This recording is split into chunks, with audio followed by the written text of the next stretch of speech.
de los escritores más famosos esotéricos ha sido Lobsang Rampa, que ha escrito sobre el viaje astral. Las juventudes actuales lo comentan mucho, pero hablan solamente de la parte práctica y vivencial. Doctor, queríamos preguntarle que nos aclare definitivamente si el viaje astral es algo intelectual o es algo eminentemente práctico. Con el mayor gusto contestaré, Aida. Ciertamente el viaje astral es una realidad, como lo dice Martin Lobsang Rampa. El hombre auténtico incuestionablemente posee un cuerpo astral. Este es un cuerpo maravilloso, extraordinario, y sabe usarlo a voluntad. La parte práctica de esta cuestión es muy fácil.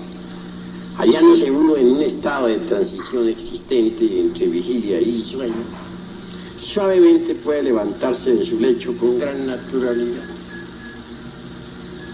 Entonces verá con asombro que el cuerpo físico queda en la cama dormido.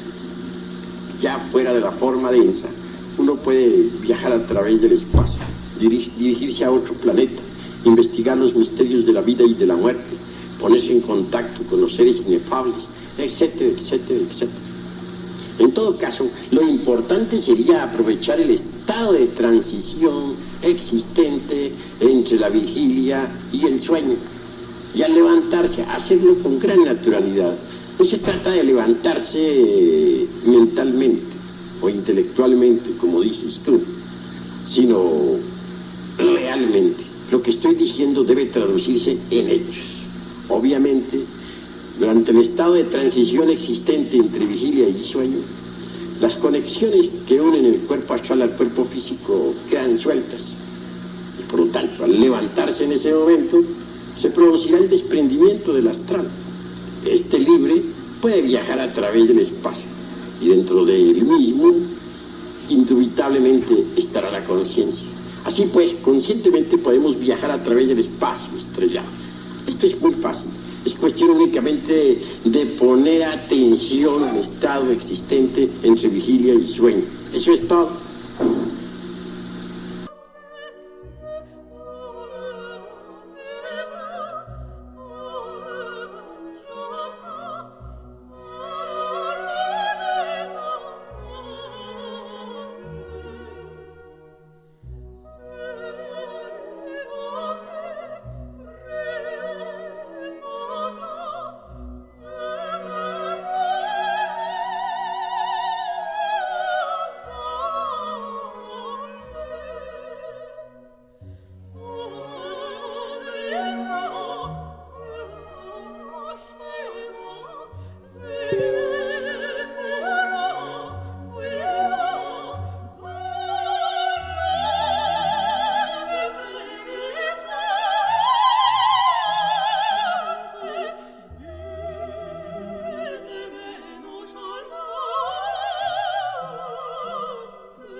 Olá, seja bem-vindo à live do Gnose para Poucos. Boa noite a todos. Boa noite ao Fábio, Marilene, Odair, Gelson, Marcelo, Fátima, minha esposa, Roseli, o João Luiz, Gutenberg, Moisés, Ítalo, Rosângela, Fábio, Manuel, Luiz, Luciano, Walter, Epaminondas, Josafá. Tem bastante gente aqui na live hoje. A Erna e o Sidney, foram companheiros nossos aí de missão anos atrás. Cristina, o Mauro, Paulo Pinheiro, Hélio do Prado, a Márcia, Reginaldo e Neuci, e o pessoal está chegando na live ainda. Hoje vamos tratar de um tema muito interessante para os estudantes gnósticos, né? A gente costuma falar que a joia dos gnósticos é o desdobramento astral, né? Porque ele nos conecta de uma maneira bem objetiva às dimensões superiores, né? A questão do nosso ser, a nossa alma, ela é tocada por essas dimensões. Então, muito da simbologia que vai se perceber lá, ela vai provocar uma influência muito grande no nosso comportamento.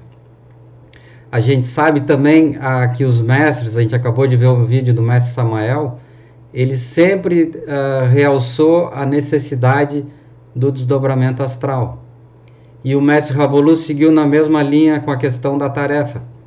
O próprio Liber Colobus, ele fala que a questão do resgate, os estudantes têm que aprender a morrer de instante a instante e a sair em astral de forma consciente. Nós devemos nos juntar à geração de gnósticos, nós como antigos, falando aqui, eu sei que temos estudantes da nova geração, aí, da geração depois já do Liber Colobus, mas como antigos e também novos que estão conhecendo o ensinamento e praticando, devemos nos juntar à chamada geração B, que é a geração dos estudantes do Liber Colobus que receberam esse livro do mestre Rabolu e um ensinamento muito prático o mestre deixou no final da sua última encarnação. E esses estudantes, eles lograram, através da morte dos defeitos e o desdobramento objetivo, eles lograram acessar as dimensões superiores e passar a ser assistido pelas hierarquias divinas, né, se dirigindo aos templos de sabedoria, às escolas gnósticas, à própria igreja gnóstica. Então,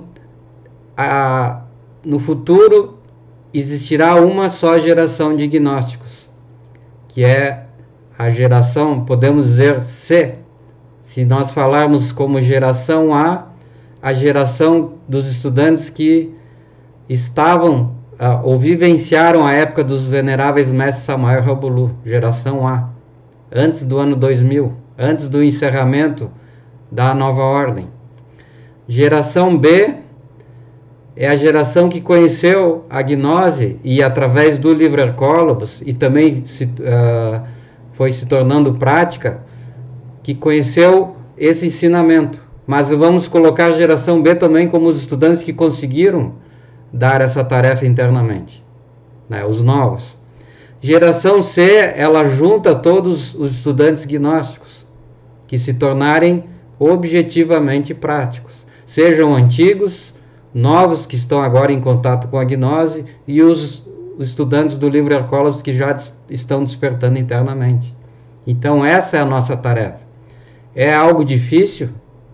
Digamos que os tempos atuais nos colocam barreiras, mas um soldado, ele se prova no campo de batalha, ele vai se formar no campo de batalha.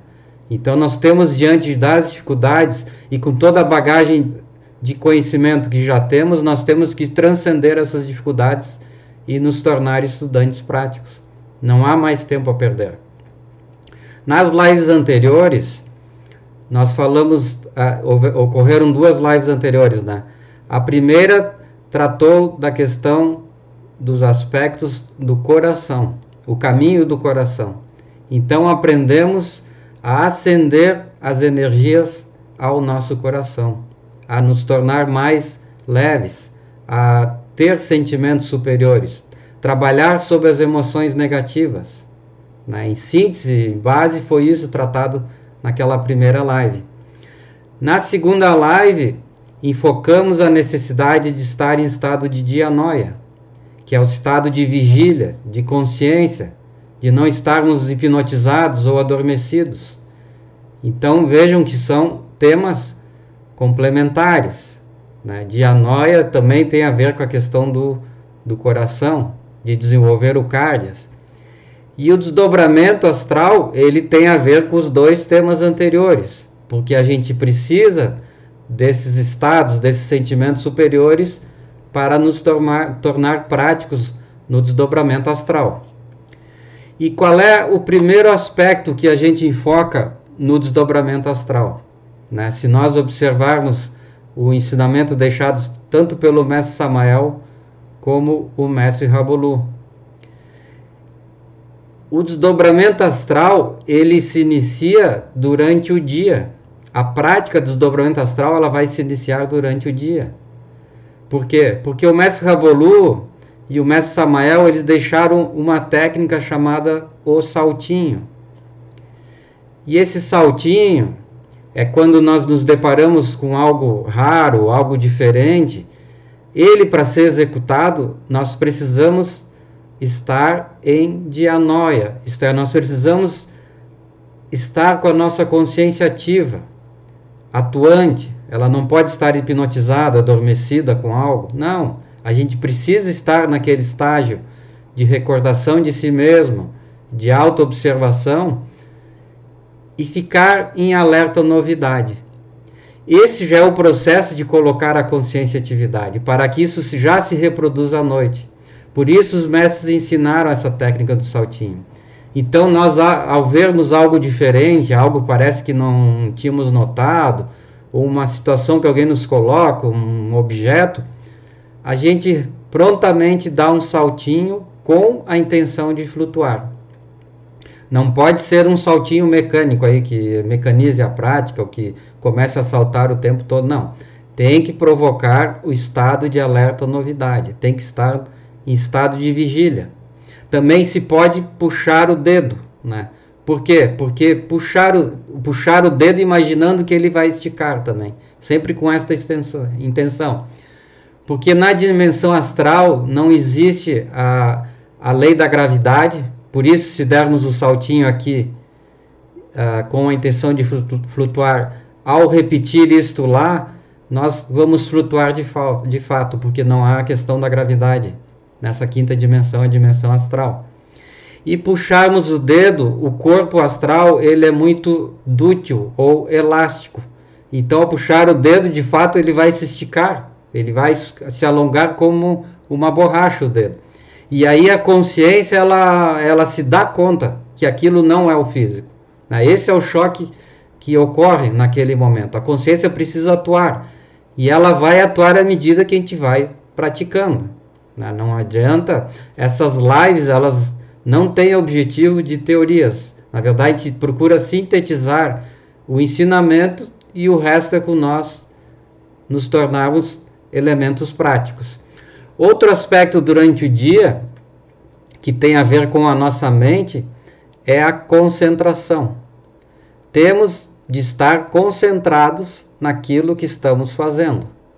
Por quê? Porque isso impede justamente aquela divagação da mente. Ela não fica pensando em outras coisas, ou se identifica ali com que ela está lá na internet, ou algo do tipo, já se identifica e já esqueceu de si.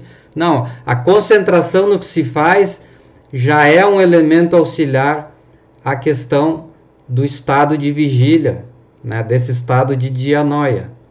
Então temos que aprender a nos concentrar. Mente ocupada, estado de dianoia. A mente, falando em mente, é um aspecto muito interessante, porque a maioria dos estudantes, e não estamos excluídos quando a gente comenta sobre desdobramento, já relata as dificuldades em si da prática. Mas, geralmente, a mente ela está interferindo no processo. Ou nos falta a concentração, porque a mente não para de tagarelar, de pensar nas coisas, se distrair.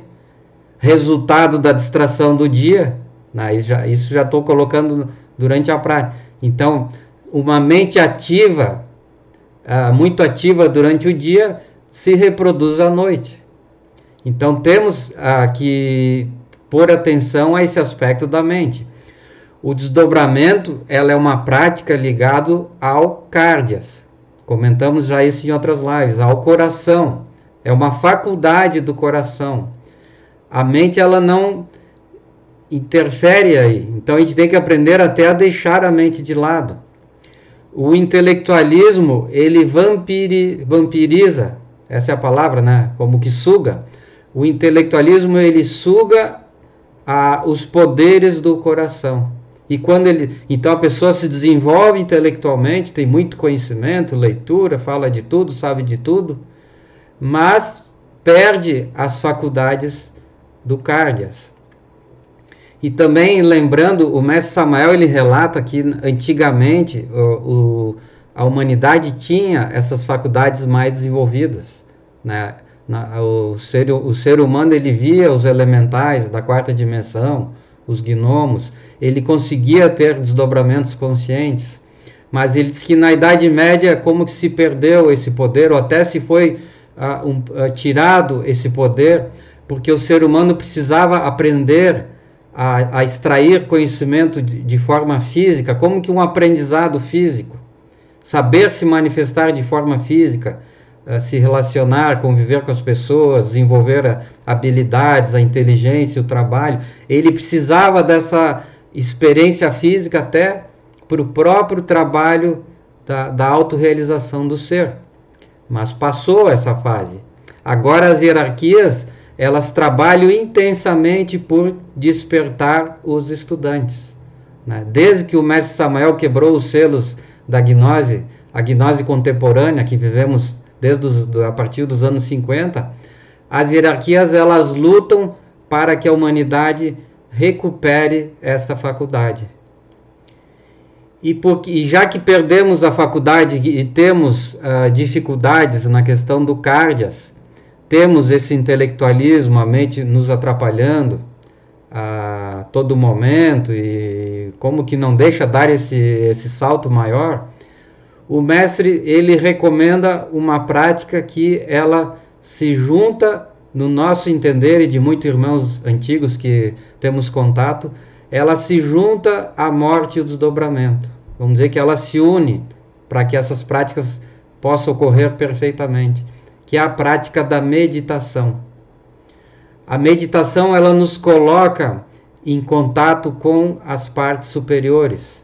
A meditação, ela paralisa o processo da mente, ela como que deixa a mente estagnada. E quando a mente fica estagnada, os centros superiores se manifestam. O emocional superior, o intelectual superior. E quando esses centros se manifestam, com certeza a mente sai de cena. Digamos que não é a praia dela, é a praia do ser, a emoção superior, o pensamento superior, a própria ausência de pensamento. Aí ficamos com um sentimento superior. Então a meditação, ela vai regenerando a parte astral. Ela serve para isso. Além de aquietar a mente, ela vai regenerando essas faculdades do corpo astral, do próprio Cárdias. Então esta é a importância de meditarmos diariamente, nos dedicarmos a esta prática. Também falando no aspecto do dia a dia, antes de entrarmos na prática em si do desdobramento, nós temos que aprender a viver em paz conosco mesmo, em paz com todas as pessoas. Porque a paz, ela é um sentimento que ela emana do absoluto. O absoluto é pura paz. Ele emana essa energia. E a gente tem que... um dos trabalhos do estudante é se harmonizar ao superior, ao que vem do cosmos e das dimensões superiores. E um deles é a paz. E para estarmos em paz, precisamos aprender a viver em paz, a trabalhar sobre defeitos que nos tiram a paz, aprender a transcender conflitos que temos com as pessoas, a procurar resolver problemas, ou alguns problemas às vezes temos que deixar um pouco de lado, até em certas intrigas e desentendimentos com certas pessoas mais fracas, a gente precisa deixar as coisas mais calmas, que às vezes elas se resolvem. Então, essa tranquilidade, essa paz interior, é aquela tranquilidade do coração, né? O coração, ele é algo sereno, então a pessoa precisa ter a paz. Isso já traz um certo relaxamento no dia a dia, já vem um certo controle da mente, e por aí vamos. Quando o centro emocional, só um textinho aqui, quando o centro emocional realmente trabalha, o processo do pensar acaba, ainda que seja por um breve instante, né? Palavras do mestre Samael. E na prática, eu vou fazer uma comparação a uma partida, né? Um jogo de futebol, né? Um time de futebol, para ganhar um jogo, para marcar um gol, o que ele faz primeiro? Ele se joga para o ataque totalmente, né? Loucamente sai atacando e como que deixa aberta a defesa? Não, primeiro um time ele se organiza a sua defesa para depois, gradativamente, ele vai dominando o adversário e parte para o ataque. Então assim entendemos que é o trabalho do desdobramento. O primeiro aspecto é a defesa. Nós temos que defender o nosso trabalho interno, que é esse controle da nossa mente, esse domínio diário da mente, esse estado de dianoia que temos que aprender a vivenciar durante o dia.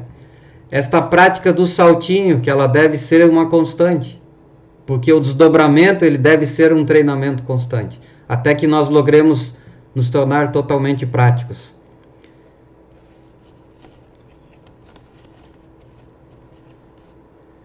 Agora nós vamos falar aspectos da prática em si. E eu vou entrar na questão da yoga do sono, que são disciplinas que nós podemos ter diariamente para a prática do desdobramento, disciplinas que a gente deve ter, né? E como que ir nos condicionando, porque nós temos que nos condicionar ao desdobramento, né? Colocar essa mente disposta ou treinar a mente para ela se aquietar ali e a consciência poder atuar. Uma disciplina ela se relaciona ao horário, né? Nós não devemos nos deitar muito tarde, né? Isso é um mau hábito que a gente adquiriu. Não sei se aí foi a questão da energia elétrica aí com o tempo, é a luz, porque quando não tinha luz o pessoal deitava cedo, né? No sítio, quando não tinha luz também. Depois entrou a internet, agora tem as mídias sociais, a pessoa fica ali olhando. Não, a gente tem que procurar ter uma disciplina, né? Vencer os afazeres domésticos ali à noite, né? Ter a alimentação e procurar deitar cedo. Deitar cedo que horas? Né? Poderia dizer que cedo talvez seja umas 9 horas da noite, né? É um horário bom, né? Porque a gente sabe que ocorreram já estudos que para cada hora antes da meia-noite equivale a 2 horas depois, em relação ao corpo se recuperar, né? Ele se regenerar do cansaço do dia a dia. Mas a gente sabe que muitos não vão ter essa condição de deitar tão cedo. Então vamos deixar um indicativo aí, talvez entre umas 10 e no mais tardar 11, quem sabe umas 10h30. A pessoa cria essa disciplina no horário também, ela vai criando toda uma disciplina, vocês vão perceber depois em realizar as práticas. Então uma disciplina. E essa disciplina também significa que a gente tem que desligar a nossa mente. A gente tem que chegar a um ponto que vai parar com esse processo de olhar mídias sociais e ver o que alguém está falando e responder. Às vezes é coisas do trabalho, alguém está mandando coisas, a gente quer continuar respondendo. Temos que criar disciplinas, porque a gente tem que dedicar a cada coisa ao seu momento, né? Tivemos um momento do dia de resolver situações. Aí temos que ter um momento em buscar um relaxamento, um aquietamento da mente, a criar um clima favorável à prática do desdobramento. Então, horário, né? Disciplina sobre o que a gente faz, né? Podemos buscar aquela questão de antes pode ter até feito algum tipo de leitura. Essa live às vezes é uma maneira de trabalhar a parte superior intelectual, porque com compreensão do que a gente faz melhor feito. Esse é os objetivos, às vezes, de ainda os irmãos estarem unidos, conversando, porque à medida que se compreende mais as coisas, a gente vai executar melhor. O quarto, o ambiente, a casa, o quarto, ele deve ter um asseio, porque a parte superior, ela se conecta com esse asseio, com essa limpeza, né? Não há por que ter sujidades, ambiente talvez desarrumado. Esse asseio ele ajuda a criar um ambiente de harmonia, né? Se há lares até que se pode ter flores na casa, isso as damas fazem bastante melhores que os homens, né? Mas de qualquer forma, mesmo aos solteiros, a casa em asseio, perfumada, limpa, a roupa de cama, tudo isso cria um clima.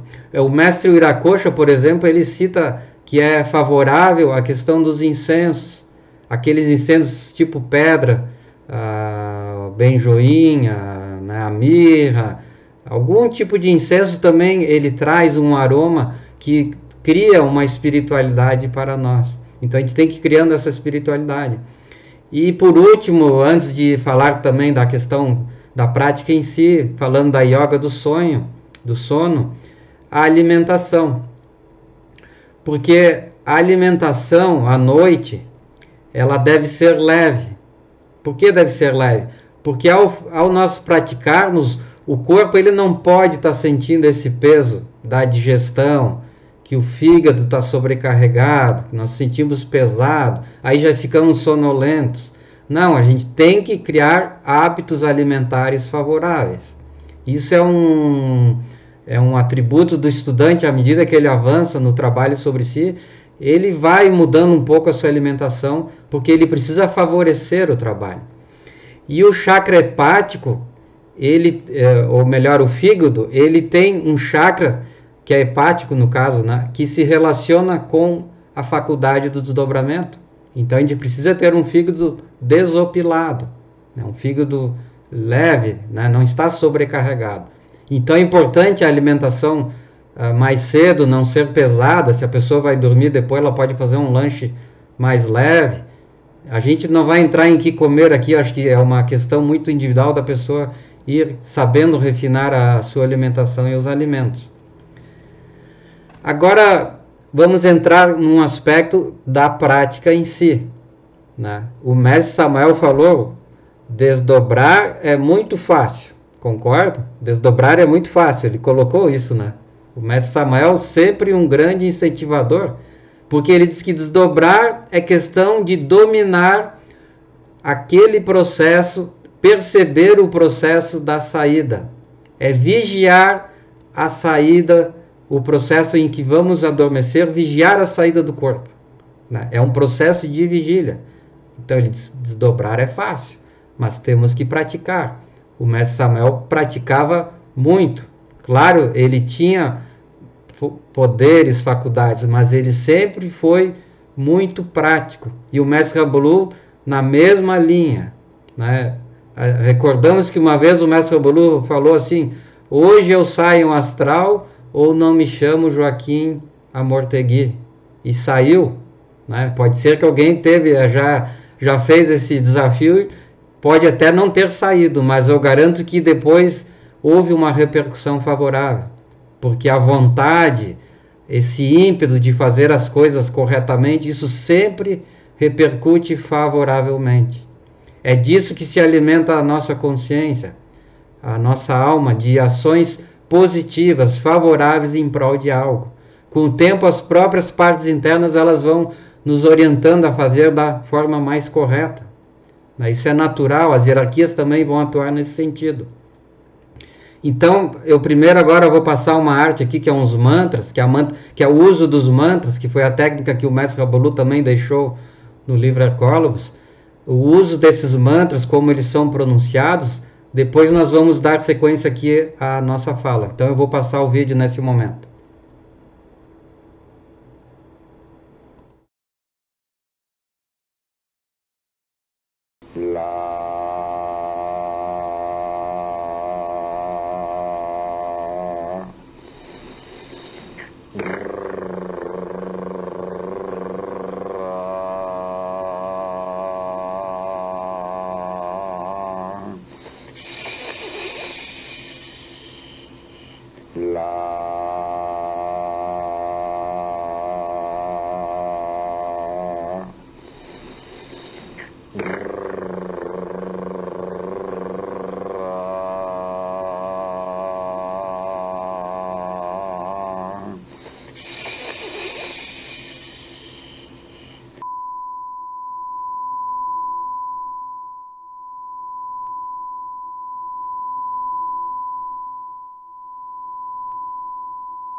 Então, vocês viram ali os mantras, né, que foram postos ali. Eu estava olhando o chat aqui do lado, né, depois a gente responde as questões.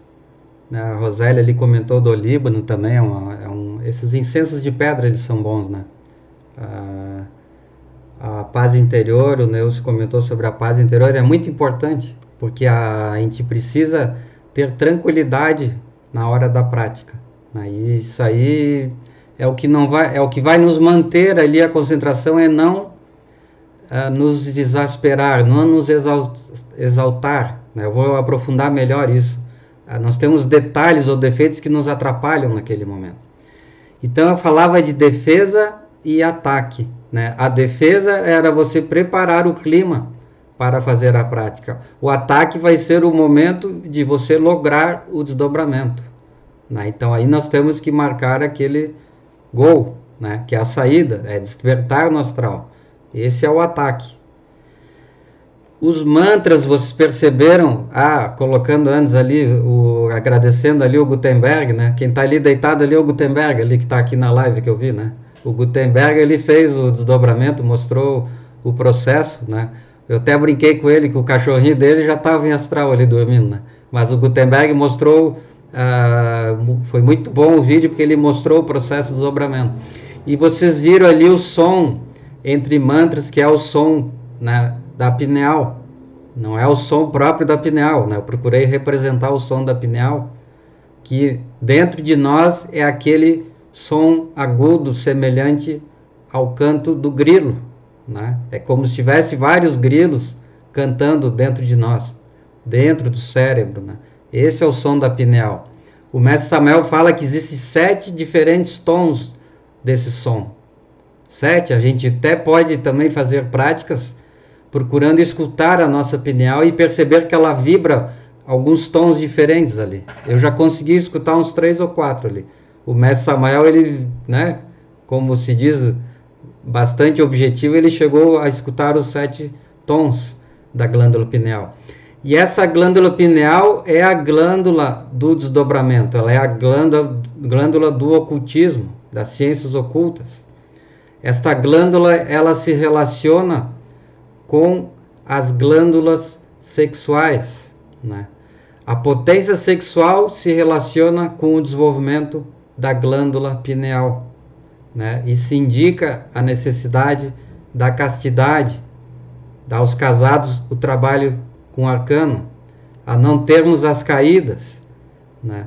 Mais profundamente, não termos percas de energia, nem a nível do pensamento, sentimento, ou quando se processa ali a luxúria no centro sexual, porque ela está roubando a energia sexual. Daqui a pouco isso vai se reproduzir de alguma forma para o estudante, né?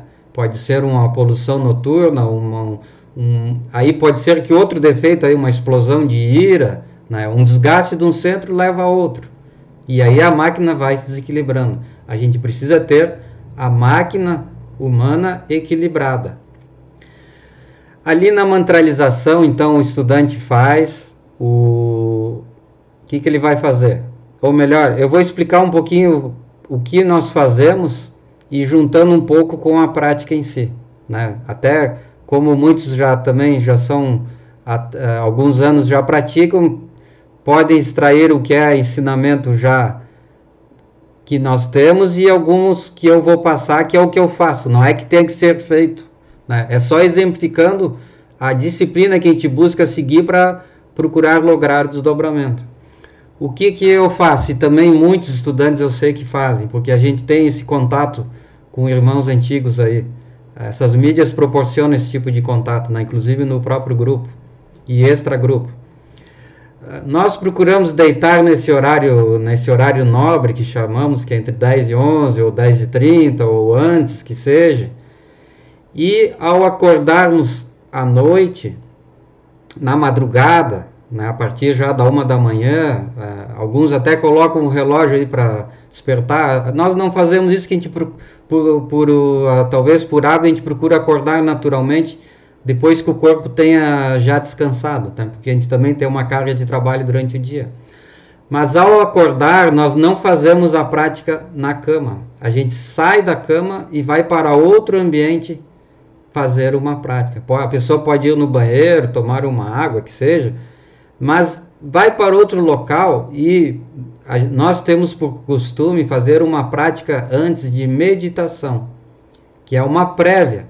A meditação já vai ser uma praia para você se acalmar, você fazer aquele processo do acalmar a mente. Vocês lembram que na outra live até a gente colocou a questão do mantra Vu para parar os pensamentos antes de iniciar a prática da meditação. Então a gente deita num local, pode ser deitado no sofá, em outro quarto, alguns sentam, né, para não vir o sono logo, e faz essa prática. Outra coisa que a gente costuma fazer, que tem a ver também com a glândula pineal, claro que cada um tem que se adaptar aos seus ambientes, a gente deixa já o quarto totalmente escuro. A glândula pineal, ela trabalha melhor, de forma correta no ambiente escuro, e a casa toda escura. Nós acostumamos, né, quando a gente levanta, a gente anda meio no escuro e faz as coisas aí, se precisar, talvez uma luz ali de uma porta aberta da geladeira para se situar, mas tem que, cada um se adapta aí, porque cada casa é um caso e ambientes. Mas por que a gente mantém esse escuro? Para não acordarmos de forma definitiva, mais ou menos para mantermos um processo de sonolência, de como que ficarmos exercitando não pensar, né? Porque a mente quer pensar, né? Ela logo já quer pensar, quer ver o que tem que fazer, não fez, o que aconteceu. Daqui a pouco ela quer pensar até no que ela estava sonhando, mas não na hora que acordou ali do sonho. Ela quer ficar pensando ali em algo.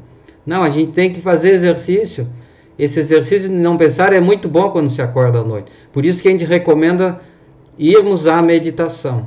O que a gente faz depois de um tempo, que até faz a meditação, vê que ela provocou seus resultados, nós retornamos ao quarto para fazer a prática do desdobramento astral, né?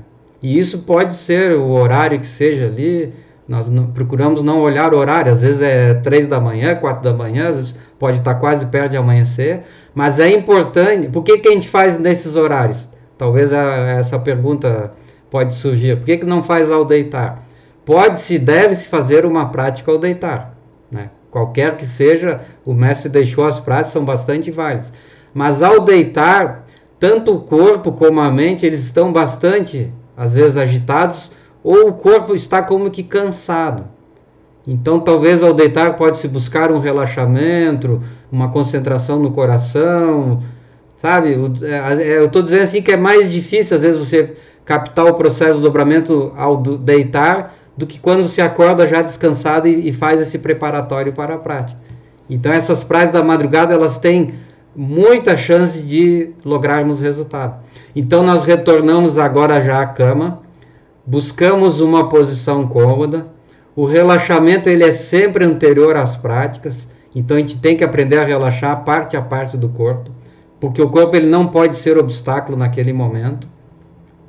Tem pessoas que já logo acham uma posição e conseguem dali já progredir, né? Nós nunca tivemos muita, assim, alguns já deitam e já o sono vem logo, né?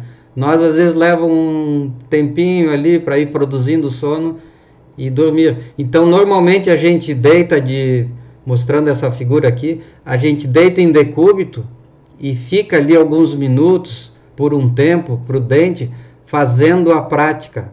E no nosso caso a gente continua fazendo meditação, procurando acalmar a mente, anular o processo do pensamento. Relaxamento e meditação.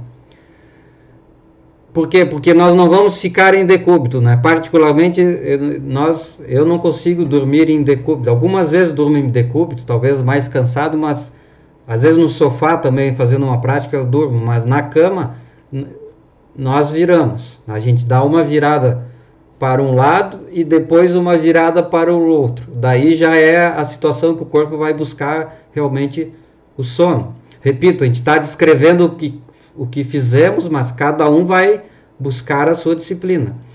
Então, em decúbito, fizemos a meditação e em seguida passamos a fazer o mantra de desdobramento. Então, vamos dizendo que é um gradual ali. Podemos também pedir auxílio nesse momento, ao iniciar o mantra, para que a parte interna, o pai e mãe interna, auxiliem no desdobramento astral, né? Previamente também, não entramos aqui, mas se faz o Belilim, as conjurações, né? A conjuração do Belilim, se pede ao intercessor para que trace o círculo mágico. Essas informações, elas acho que estão bastante claras no blog, né? Para quem não tem isso, pode entrar em contato conosco, mas o blog, ele tem essa parte bastante clara ali desses procedimentos. Então, se traçou o círculo mágico no quarto, ou no próprio local que nós moramos, na casa, no apartamento, se fez o círculo mágico. Mas então, a partir da meditação, mantras para desdobramento, né? Egito, Faraó, né? Faraó, o mestre Samuel fala que era o mantra que o Cristo utilizou nas pirâmides de Khafre, né? Ele usava o Faraó, né? Particularmente gostamos do Tairerê, né? Não sei se foi uma época aí que um missionário ele trouxe esse mantra, para nós era algo novo dos mantras do mestre, e nós nos adaptamos bastante ao mantra Tairerê, que vocês ouviram os áudios, né?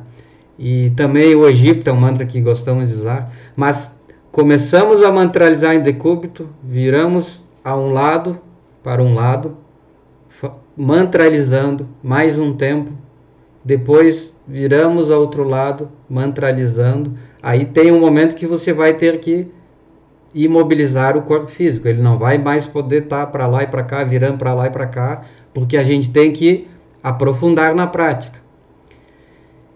E outra coisa que a gente usa, também costuma usar, é a imaginação, né? Para nós a imaginação, ela casa muito com aquele tema da live anterior, porque a imaginação ela se une muito à questão do astral. Então, por vezes a gente imagina ao lado da cama como que um córrego, como que há um córrego ali, uma água correndo, e um barulhinho da água, aquele barulhinho de água, a gente escuta muito aí, pode pegar vídeos do YouTube, algo assim, o som desse córrego, porque aquilo também acalma. Então, às vezes a gente associa esse tipo de imaginação. Também a gente imagina, às vezes, no bidê, que há algum objeto ali. Né, que há algum... Por que a gente usa, às vezes, essa técnica? Tanto a imaginação, ela é favorável ao processo de nós conquistarmos o desdobramento naquele momento, como ajuda a nos manter focados no que estamos fazendo. Mas o principal em si, o mantra, eles já são palavras mágicas, e nós vamos mantralizando já naquele momento mentalmente, que eles vão gerar esse desdobramento, esse despertar. Mas o melhor é nós conseguirmos aprofundar a concentração naquele momento para perceber a saída. Esse é o grande X da questão, além de lograr estar desperto em astral por alguma técnica, seja saltinho, mantra, a pessoa daqui a pouco se dá conta que está em astral, é nós percebermos a saída já, o corpo se desdobrando naquele momento. Então a gente tem que aprofundar naquele momento. À medida que a gente percebe que o corpo, já nós não somos mais o corpo, a gente tem que se desligar do corpo físico. A gente tem que afundar mais na concentração. É ali que tem defeitos que atrapalham. Já vou falar dessa questão dos defeitos. Mas a gente tem que aprofundar, porque a gente tem que perceber o momento em que começam a vir sons e imagens do astral. Esse é o momento de se levantar. E é um levantar suave. O mestre Samuel cita que as aves, quando voam, ela não faz todo um exercício para dizer que vai levantar e voar, não. Ela está parada, daqui a pouco ela sai voando. E a pessoa tem que fazer esse esforço naquele momento. Mas tem que levantar a parte astral. Por isso que ela tem que estar no ponto correto. Tem sintomas também que se percebe previamente, que é o som da pineal bastante forte. O mestre fala de um correntaço elétrico, corpo formigando. Tem vários sintomas, mas às vezes a gente não vai perceber um ou outro sintoma. O importante é perceber, ir aprofundando naquele momento e perceber a hora que tem que se levantar. Porque se perder aquele time daquele momento, vai adormecer ali, o sono como que vai nos tomar. Pode às vezes não perceber o momento de se levantar e ocorrer o despertar, porque a prática foi mais ou menos bem feita anteriormente, e a pessoa ela se dá conta que está em astral logo em seguida. Outra técnica que nós utilizamos também, o mestre cita, voltando aqui o corpo deitado, é você se imaginar já projetado a uma altura. Né? Você na cama se imagina que está projetado alto, e alto mesmo, bem alto. Por quê? Porque ele diz que está forçando esse desprendimento do corpo astral. É um exercício imaginativo. Você se imagina projetado já, no momento que está fazendo ali, que está procurando perceber esses sintomas do astral. E esses sinais do astral, como eu falei, são imagens que às vezes não são físicas. Nós vamos perceber que há algo diferente naquela imagem. Por exemplo, a gente pode perceber daqui a pouco que o quarto está muito alto, tipo uma altura de um túnel, de uma estufa alta, de um prédio alto. Aí você diz, não, mas isso aqui, peraí, isso aqui já não é mais não estão mais aqui no quarto, né? É o momento, é o momento. A gente pode perceber sons, parece que tem pessoas falando na sala ali, próximo a nós, ou uma música, ou alguém está batendo na porta. Às vezes os próprios mestres estão nos auxiliando, né? Um som de batida na porta. Aí a gente não pode se identificar, porque se você se identifica, às vezes você acha, não, estão batendo na minha porta aqui. Tem que ter muita, digamos, uma astúcia ali no momento de não se identificar com as coisas. Então, o ideal é isso, o desdobramento. Temos os mantras, que eles nos auxiliam a despertar. Temos o saltinho, temos a meditação. A meditação também vai nos levar a gradualmente despertando na dimensão astral. E temos até de perceber essa saída, né? Tanto que o mestre Rabulu, ele aprofundou o trabalho nesta técnica e ele se concentrava no coração até perceber os sintomas e sair. É prática. O mestre Samael, ele desdobrava na frente dos outros ali, ele sentava num canto de uma sala e coisa de 5 minutos ele desdobrava. Prática, exercício, prática e mais prática. Então temos que ir seguindo essas práticas. E ao desdobrar, já no desdobramento que a pessoa se deu conta, seja na hora de levantar da cama ou percebeu que está em astral, sempre dar um saltinho com a intenção de flutuar. Porque esse saltinho é a comprovação para a consciência que nós estamos em astral. E a consciência, ela tem esse discernimento. Ela consegue discernir, não, aqui é o astral, eu posso sair daqui voando, fazer algo, eu não estou mais no físico. Porque quando a pessoa desdobra, dentro da parte astral, que é esse corpo lunar astral que temos, está a nossa mente e a nossa consciência. Está tudo um dentro do outro. Então a consciência está ali. Por isso que a gente coloca que é gratificante a experiência astral, porque as partes internas elas vão aproveitar esse momento para nos instruir. Ensinamento para a nossa alma. Isso vai ficar gravado lá no fundo do nosso coração. Coisas que nós vamos receber e a gente vai como que mudar hábitos, posturas, formas de nos relacionar, porque isso está ficando gravado. As partes internas fazem isso, as hierarquias dos mestres fazem isso. Então, dar esse saltinho. Em seguida, podemos pedir ao Pai interno que nos leve à igreja gnóstica, ou a um templo de sabedoria. Também podemos pedir ao Pai que nos leve onde Ele queira, porque o Pai é sábio, Ele sabe o que a gente precisa. Então, uma petição, meu Pai, me leve onde você queira, né? Assim, a gente deve se entregar à parte interna, porque a parte interna, a consciência está atuando ali, então a parte interna consegue utilizar nesse momento. E até eu vi uma pergunta ali, aproveitando ali, saiu a pergunta, acho que foi do Ítalo, né? Como a gente faz para não se identificar lá já no astral? Isso é um exercício. Por isso a gente já tem que ir dominando o processo do desdobramento. Esse aquietamento ali na hora de não se... A mente, ela como que ela tem ansiedade, né? Se a mente está naquele processo, naquele momento, ela fica ansiosa. Ela quer sair, ela quer fazer, quer acontecer. É um processo que atrapalha. Então a gente tem que ter serenidade. E no astral a gente pode se identificar, pode ficar muito feliz porque está em astral, porque desdobrou, porque tudo é deslumbrante, e pode se identificar e voltar ao corpo. Ou pode estar em algum evento, participando de algo já de forma consciente, e também ter uma alteração emocional psicológica, e às vezes a pessoa se identifica e volta. Aí é um exercício. O mestre Rabolu ensina, segure em algo, em qualquer coisa, em qualquer objeto, seja uma mesa, ele fala que segurou até na batina do mestre, de uma hierarquia, na vestimenta do mestre, ele fala, que ele já chegou a segurar naquele momento.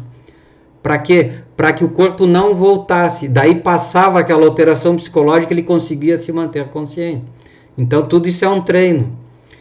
Também, além da questão da ida aos templos, da petição, porque quando a pessoa pede, a parte interna, o Pai, ele analisa se nós estamos com uma conduta reta, com um grau de desenvolvimento espiritual para que possa acessar determinado local. Então ele avalia, pode ser que ele não leve a um templo de sabedoria, pode ser que ele leve a um local onde há uma hierarquia, pode nos levar a um juiz do karma, quem sabe precisamos negociar as nossas dívidas, né, diante de um juiz do karma, numa sala, diante de um mestre sentado numa escrivaninha. Talvez alguns tiveram essa experiência, ou já sonharam situações assim.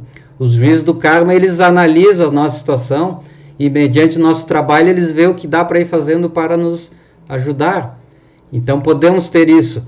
O Pai interno, ele pode nos mostrar algo, se ele não nos levar a um templo, ele pode nos mostrar uma simbologia, pessoas falando algo, uma paisagem, uma figura de um ancião nos falando, mostrar um defeito, né? Isso vai causar um impacto, mas a gente tem que decifrar essa simbologia para captar o significado, para num outro desdobramento já transcendeu esse aspecto. Então o pai ele vai ensinando. Esse é o objetivo da questão da tarefa. A gente desdobra em astral para colher ensinamento para ir progredindo espiritualmente, né? Não desdobrar com objetivos materiais, de interesses, né? Tem muitas pessoas até que tem isso. Nós temos o caso quando a gente estava em Camboriú, que era um grupo de estudos, né? A gente teve essa palestra que a gente passou, que era o desdobramento. Aí no final o estudante chegou para nós: Miguel, eu já tenho facilidade em desdobrar. Eu também fiquei faceiro, que o rapaz desdobrava, né? Rapaz tão novo, já sabia desdobrar em astral. Aí eu expliquei para ele o que ele devia fazer e tal. Daí ele falou: não, Miguel, eu desdobro porque eu gosto de ver as mulheres nuas em astral. O que ele fazia? Ele invadia domicílios para tentar pegar algum flagrante, algo assim, ver as mulheres se despindo, algo do tipo. Tu vê, isso já é uma deturpação do objetivo do espiritual que a gente busca, né? A gente pode se deparar em cenas talvez de luxúria, nos mostrar algo do tipo, mas vai ser para nos ensinar algo, para que a gente transcenda algum aspecto da luxúria. Não, ele por interesse fazia isso. Daqui a pouco ia querer descobrir o que ia dar na loteria, algo do tipo. Aí já é um lado negativo, que não nos interessa. Mas então existe esse aspecto dos templos de sabedoria e do pai e mãe interno nos mostrar algo. E também existe o aspecto que é esse gradual de nós irmos passo a passo com as experiências.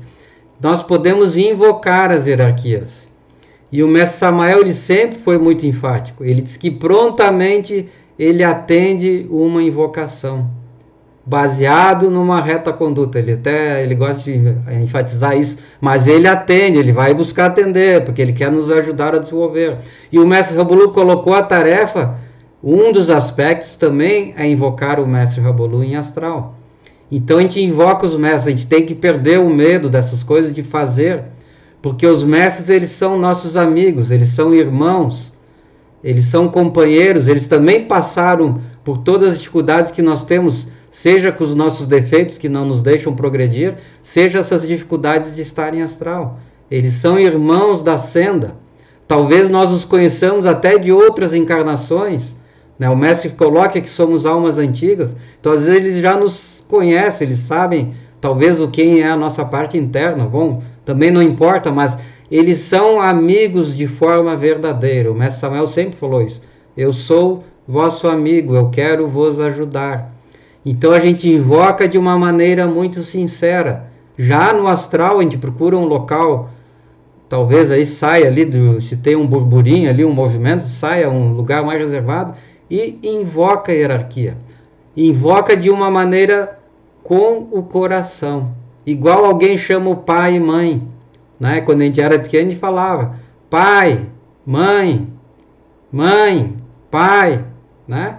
E a gente invoca assim: mestre Samael, venerável mestre Samael, venerável mestre Rabolu, em nome do Cristo, pelo poder do Cristo, pela glória e majestade do Cristo, venerável Samael, vinde até aqui, né? Essa questão de nominar o Cristo 3 vezes já é para afastar as entidades tenebrosas que podem querer se aproximar. Isso já vai afastando. E os mestres vão concorrer a esse chamado. Podemos, claro, o mestre Rabolu, ele enfoca bastante a questão da intuição, para perceber uma hierarquia que vem a nós, né? Usar a intuição. Por isso a questão do cardio, sempre do coração. Mas também a gente pode utilizar uma conjuração, que é a de Júpiter, como uma defesa naquele momento para ter certeza se é uma hierarquia que se apresenta ou é alguma entidade que quer nos enganar com algo. Pode-se desferir a conjuração de Júpiter. Também está lá no blog, né, como é feita a conjuração. Nos vídeos, no vídeo do Desdobramento Astral a gente passou essa conjuração. Podemos. O mestre Rabolu também fala que pode-se pedir ao mestre que mostre a sua espada, porque a espada de um mestre, ela é de fogo, é uma espada flamígera, né? A espada de um mago negro já é uma espada, sei lá, sem brilho, sem cor, metálica, ferrujada, que seja, ela não tem vida, né? E a espada das hierarquias são flamígeras, porque elas têm a ver com os corpos solares que eles construíram. Então, sempre o aspecto da intuição, podemos fazer a conjuração, e ali, nesse momento, as hierarquias vão poder nos passar ensinamento. Agora eu queria falar, deixa eu só ver que hora nós estamos aqui, 9 horas.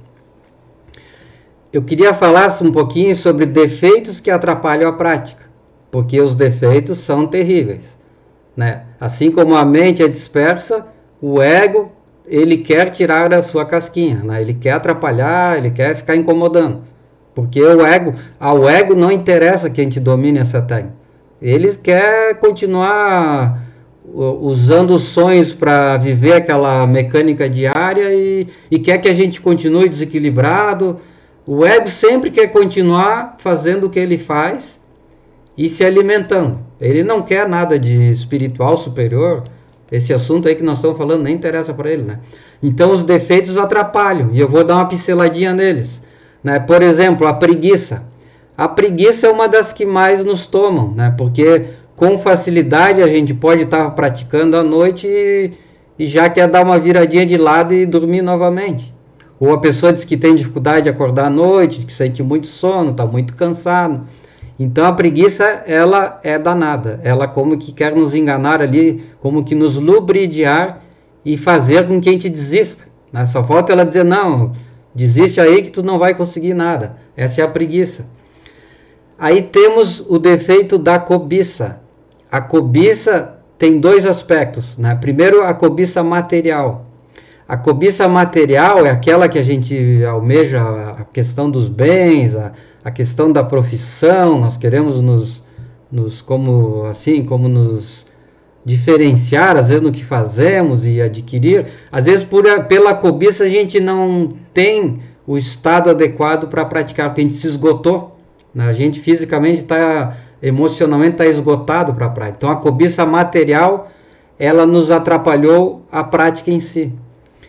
E tem aquela cobiça que é cobiçar poderes, né? É uma ansiedade. Ah, não, eu tenho que conquistar isso, eu tenho que conseguir, eu vou fazer. Aí a mente entra atrapalhando a pessoa ali, porque ela quer, de qualquer jeito quer, então fica um mentalismo ali. Essa cobiça também não interessa. O mestre sempre fala que a gente tem que se preparar para receber poderes. Isso é a questão do reto pensar, o reto sentir e o reto agir. Não só se preparar, praticar, porque quem não pratica também não chega a lugar nenhum. Mas essa cobiça, ela vai atrapalhando. Temos também o defeito da ira, outro defeito danado, né? Porque a ira, ela nos dá aquelas explosões, nos irritamos, aquela coisa do pavio curto, e ela ataca diretamente o cardias, ela nos desequilibra emocionalmente, né? Então, por isso, acho que o Neilson até comentou a questão da paz. A ira tem que ser dominada, a gente tem que ter paciência e serenidade, né? Até eu vou pegar aqui um texto, o mestre fala assim, a tenacidade e a paciência são o fundamento de todo o progresso. Tenacidade, ele fala que a gente tem que ser tenaz nos objetivos que a gente persegue. E a paciência é este aspecto, tem que ser paciente, tem que ser tolerante, tem que ter paciência também ao praticar. Nós temos que saber que de passo em passo nós podemos chegar. Porque os mestres conseguiram e outros às vezes têm mais facilidade, nós também temos que ir praticando e conseguir também. Então essa é a ira. Aí vem a questão da inveja, né? A inveja, até o mestre fala que quem inveja cobiça, né? Ela por inveja ela acaba cobiçando algo. E nós não temos que invejar nada em ninguém. A gente deve até sentir a alegria ou felicidade por alguém conquistar algo, por ter até uma facilidade de algo. E não invejar um irmão, não invejar outro estudante, não invejar. A gente tem que praticar a partir do ponto que nós estamos e ir praticando. Então a inveja também vai atrapalhando, porque a inveja gera a maledicência, a murmuração, o fala-fala. Isso já gera uma energia negativa no nosso cardias, aquelas emoções negativas.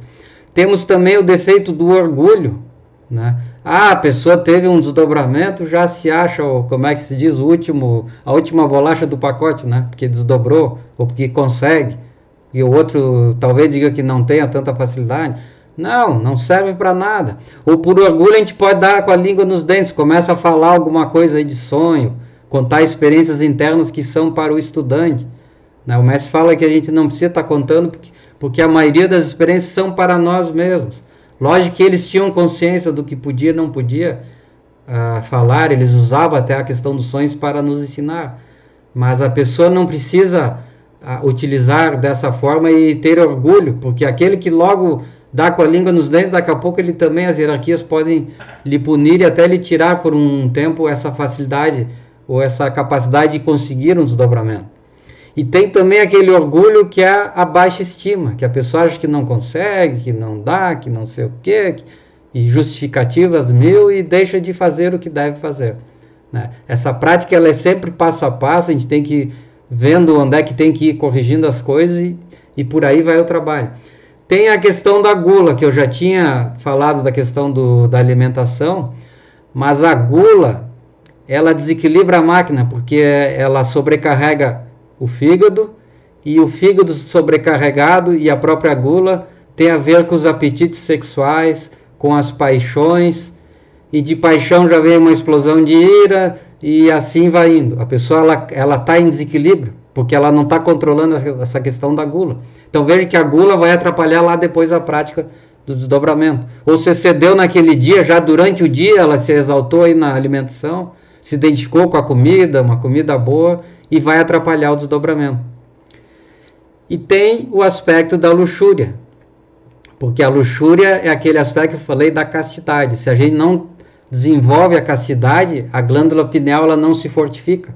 A glândula pineal também não se desenvolve. E essa glândula, como eu comentei, ela está muito relacionada à saída, né? A gente tem que desenvolver tanto a glândula pineal, o chakra hepático e também o chakra prostático, né? Porque o chakra prostático está relacionado ali à questão da energia sexual. Lógico que o chakra prostático em plena atividade é já com a transmutação quando desperta o fogo. Porque quando a pessoa desenvolveu o chakra prostático, aí ela já domina o desdobramento completamente. É como que uma faculdade já dominada. Isso já trabalho já do construção dos corpos solares. Mas a castidade, a energia sexual em equilíbrio, ela vai favorecer a prática em si do desdobramento. Então esses são os aspectos dos defeitos. A gente tem que controlar a ansiedade. Serenidade naquele momento de estar praticando, consciência ativa, emoção superior. O desdobramento ele é muito a emotividade superior que está naquele momento, e seguir, porque passo a passo nós vamos dominando a técnica. E para finalizar, a gente vai falar um pouquinho da recordação dos sonhos. É um assunto que muitos perguntam, né? Muitos gostariam de saber, o que é isso aqui, o que é tal que eu sonhei, e não sei o que, mas já de antemão a gente coloca aqui a primeira coisa, já que os mestres sempre falam, o mestre Rabolu ensinou bastante isso, é ao acordar, não se mexa. Percebeu que acordou, feche os olhos novamente e busque a última recordação que teve, e por aí vai puxando um fio e vai lembrando o resto. E lembra, e vai lembrando, e não procure intelectualizar o que está lembrando. Procure primeiro lembrar os sonhos, né? O mestre Samuel fala até que podemos anotar certos sonhos, ter uma caderneta, talvez anotar sonhos mais emblemáticos, mais marcantes, porque depois a gente pode decifrar a simbologia mais tarde, às vezes não naquele momento, mas como a gente anotou, vai ficando mais viva essa recordação. Então a primeira prática, não se mover. Também temos o mantra Raon Gaon, né? Esse mantra o mestre Samuel deixou, creio que muitos usam, né? Ao acordar podem usar esse mantra, né? Alongado, Raon Gaon. O mestre Samuel fala que é como dinamitar uma pedreira, e isso vai abrindo caminho para o subconsciente.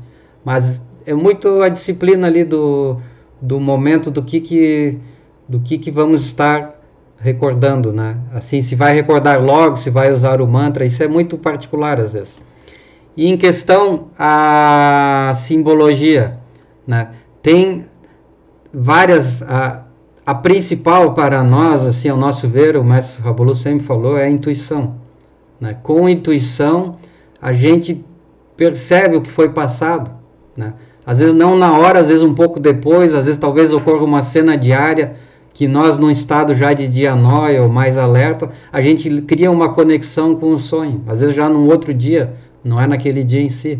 Mas a intuição ela é muito eficaz, né? Nós temos que ir desenvolvendo a intuição, faculdade do Cardias, para decifrar em simbologia. E o mestre Samuel fala que existem leis que regem os sonhos, porque a gente sabe que o sonho, dificilmente o que é falado é linguagem direta. Muito raro, talvez, ter uma experiência e receber uma linguagem direta do astral. Alguém falar, não, fulano, é isso, isso e isso. Não, é uma linguagem simbólica. Existem leis que regem essa questão de decifrar a simbologia. O mestre fala da lei das analogias filosóficas, na lei dos contrários, na lei das correspondências e na numerologia e cabala. Talvez a numerologia e cabala é a primeira de se desenvolver mais, porque é um estudo, até esse estudo dos arcanos, o que representa lá, o número 13 é a morte dos defeitos, o 16 é o fracasso em algo, 17 é a esperança, o número 8 é provas e dores, o número 6 são as paixões, o 5 é a lei. É um estudo, a cabala, a numerologia sempre vai ser um estudo que a gente tem que ir aprofundando, né? Porque se nos mostra um número, às vezes estão nos querendo mostrar algo em relação ao nosso dia a dia, a algo que estamos passando. Lei das analogias filosóficas é você relacionar algo de tipo superior ou algo físico, relacionar a algo interno. Eu vou dar só um exemplo. Eu confesso que essa parte de dizer o que é cada lei é um tanto difícil. É mais fácil você identificar o que o sonho lhe mostrou do que você ficar encaixando parte a parte o que é cada coisa. Mas um exemplo, o Sol, esse Sol físico, ele é um centro de luz, né, para as pessoas. O Sol é o mestre fala que o Sol é um planeta autorrealizado, né? O Sol em si. E ele emana, então, toda essa luz e energia. Internamente, então, a gente vê o Sol, representa o nosso ser, o íntimo, porque o íntimo também, ele provém do absoluto, ele é um ser divino, é algo superior. Lógico que a gente tem que chegar a ele e nos autorrealizar, mas ele é algo, é o que há de mais superior em nós. Então há essa analogia do Sol, né? O mestre também fala que o leão representa a lei divina, né? E por aí vai. A lei dos contrários é o contrário do que você vê. Por exemplo, o mestre fala que o doce, sonhar comendo um doce, pode representar uma amargura no mundo físico, que você vai passar por uma amargura, né? Então é a lei dos contrários. Você sonhar que está chorando pode ser um momento de felicidade. Então, até uma sugestão nossa é nunca se identificar muito com o sonho que teve no momento que acorda, e sim lembrar do sonho, buscar a intuição, ver se consegue captar o significado e depois com o tempo ir decifrando. Porque a gente sonha assim, acordei, puxa vida, estava chorando lá, o que vai acontecer comigo? Por lei dos contrários, você vai passar por uma situação de felicidade no físico. Então é um detalhe, né? Lei das correspondências, né? É quando a gente detecta que algo corresponde a algo, né? E há uma semelhança aí, talvez há uma simbologia geral, mas cada estudante vai ter uma simbologia própria. Eu até vou dar um exemplo. Pode ser que o telefone tocando, na época que tinha o telefone normal, né? A pessoa associa que aquilo ia vir uma má notícia ou uma boa notícia, digamos assim. Ela sempre associava tocar telefone, às vezes ela achava, vai vir problema, tá tocando telefone, né? Hoje é no WhatsApp, para quem trabalha, né? Às vezes alguém vai falar ali, pensa, já vem bomba ali. Então a gente cria associações. Então pode ser que no astral você esteja sonhando que tocou o telefone, você já criou essa relação. Não, vou receber uma boa notícia, vou receber uma má notícia. Então são simbologias que o estudante cria. Mas tem umas básicas, né? O mestre ele ensinou alguma coisa, tem materiais aí que foram postados, mas na verdade o mestre não falou, ele não publicou um livro sobre simbologias, né? Até os estudantes falam que isso foi tirado de conferências, mas acho que tudo deve ser checado a nível de interpretação do estudante, ele deve ir checando se isso é real ou não. Por exemplo, o mestre Samuel, ele cita que as águas, a Bíblia fala das águas da vida, né? Então ele diz que tem essas simbologias básicas. Você sonhar com um mar agitado, ele diz que são as paixões, porque a água tem a ver com a energia sexual, né? Você ver uma água turva, a energia sexual ela está negativa, debilitada. Água limpa, ao contrário, né? Então tem simbologia assim. Sonhar com um cachorro. Cachorro para nós representa o que é o cachorro, é o melhor amigo do homem. Então no astral, sonhou com o cachorro. Que esse cachorro estava fazendo contigo? Estava lambendo tua mão. Pode ser um amigo que está lhe adulando, ele está lhe, né, lhe elogiando, algo assim. Não, esse cachorro lhe deu uma mordidinha. Não, talvez não era tão amigo assim, né? A gente achava que era, mas você se deparou com alguém e essa pessoa lhe deu uma pegada em algo, lhe falou algo que não gostou. Então existe esse tipo de simbologia que a gente tem que, né, essa lei das correspondências, a gente tem que ir criando. A chuva tem uma representação com lágrimas, tristezas, né? Aí é um símbolo, né? São coisas que a gente vai desenvolvendo. Por exemplo, para nós, corpo físico, sonhar com uma casa, o corpo é a nossa casa. Então, sonhar que está numa casa, essa casa talvez está com o telhado, com algo assim, tem a ver com o corpo físico. Sonhar com um automóvel que está dirigindo tem a ver com a nossa mente, porque a nossa mente é muito ativa. Talvez o nosso automóvel bateu em algo, a nossa mente, as nossas ideias esbarrou com alguém, algum conflito de ideias, alguma discussão. Então, não vamos talvez ampliar isso, a gente deixou só algumas comentários, porque a gente sabe que cada um tem já algumas simbologias já desenvolvidas e a gente tem que ir desenvolvendo, né? Não vai ter um dicionário aí, é muita coisa que se sonha. A gente tem que aprender a separar o que é sonho, que é aquela projeção dos defeitos do dia, que a gente teve aquelas emoções dos defeitos, os sonhos se processam mecanicamente, de sonhos que estão de fato nos mostrando algo. E para isso também existem os sonhos de Brahma. São sonhos marcantes. O estudante ele tem uma certa consciência, às vezes ele está desperto ali, mas é uma vivência muito forte no astral, né? A sensação até que é no físico aquilo, que o Brahma, o real ser, ele está nos instruindo naquele momento. Então esses sonhos são muito bons de decifrar, de serem anotados, às vezes vão nos mostrar aspectos ligados a outras vidas. Então, vamos dizer, isso é vasto, né? Não tem fim. Essa parte do astral, de nós investigarmos e irmos nos desenvolvendo, é para toda uma existência. Oxalá cheguemos ao momento de nos encontrarmos conscientemente em astral, né? Esse é o objetivo das hierarquias, dos mestres, e deve ser o objetivo do estudante. Mas vamos passo a passo, né? Conquistando as técnicas, nos desdobrando, tendo conhecimento, sabendo como esse corpo astral ele se desloca, né? Temos que ir desenvolvendo, corrigir isso, né? Seria isso. Eu vou dar uma olhadinha aqui do que foi passado. Eu vou ter que olhar pelo celular aqui, porque Tá, a pergunta do Ítalo aqui era a questão do não voltar imediatamente ao corpo físico. É não se identificar com a situação, é uma espécie de controle, né? Não ter medo. O medo é uma debilidade que a gente tem que ir vencendo, né? A própria energia sexual da castidade, ela vai dando uma força ao corpo emocional, para ele tirar esse medo da pessoa. Não ter medo no momento, nem se identificar demais e segurar algo, né? O Neilson comentou sobre a paz interior.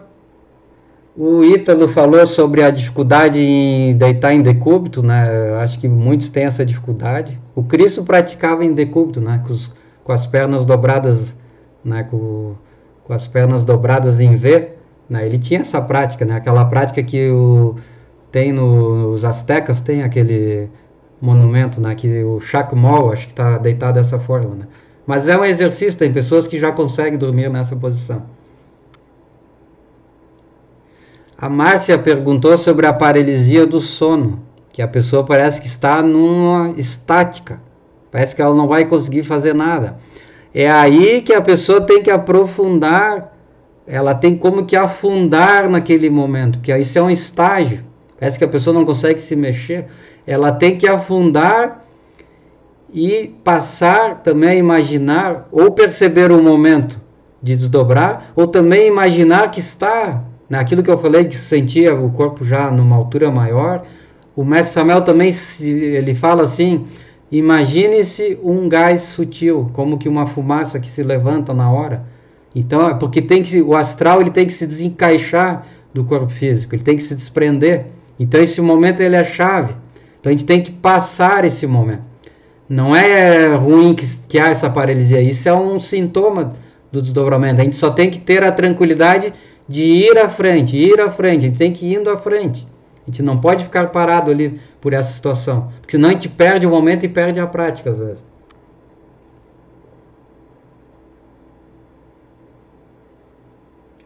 O Gutenberg aqui falou uma, né, que a pessoa se vê sem roupas também representa uma amargura, né? Que é tipo um estado assim que nós estamos numa pobreza espiritual. A pessoa se vê nua, com as roupas de baixo. Tem muitas simbologias, né?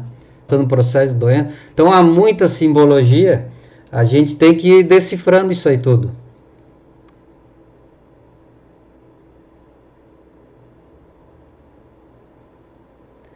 Aqui é a pergunta da Simone, né? Que a pessoa percebe que está no astral e tenta dar o pulo e não consegue, né? Tem várias situações que também, alguns já também tivemos uma situação, parece que a pessoa não consegue abrir os olhos no astral, não está vendo.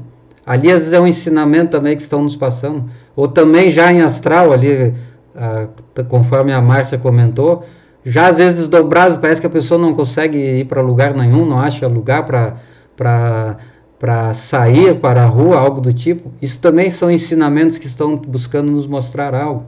Talvez a gente está envolvido em algum problema, alguma situação diária que a gente tem que transcender. Então, digamos que a gente despertou até um ponto e dali parece que não vai.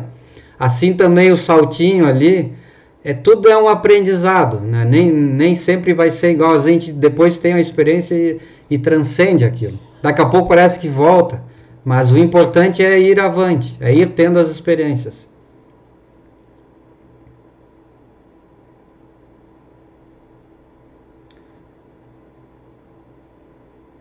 A Fátima aqui agradece o Gutenberg, né? Eu também agradeço. O Gutenberg tinha gravado esse vídeo para até uma conferência que ele tinha postado e a gente deu uma editada ali, espero que tenham gostado.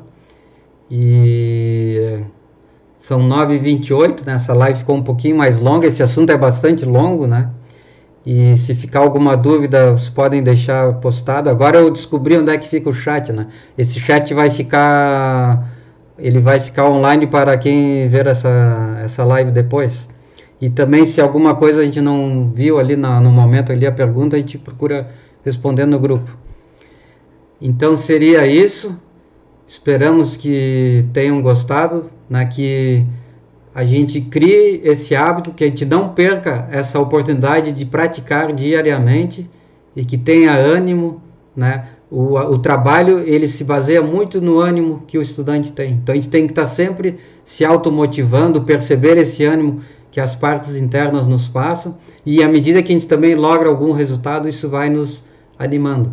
É muito importante dominar essa técnica, trabalhar a morte, junto também eu falei a meditação, e assim temos certeza que nós vamos estar avançando no trabalho. Agradecemos a participação de todos e até uma próxima live. Boa noite, paz inverencial.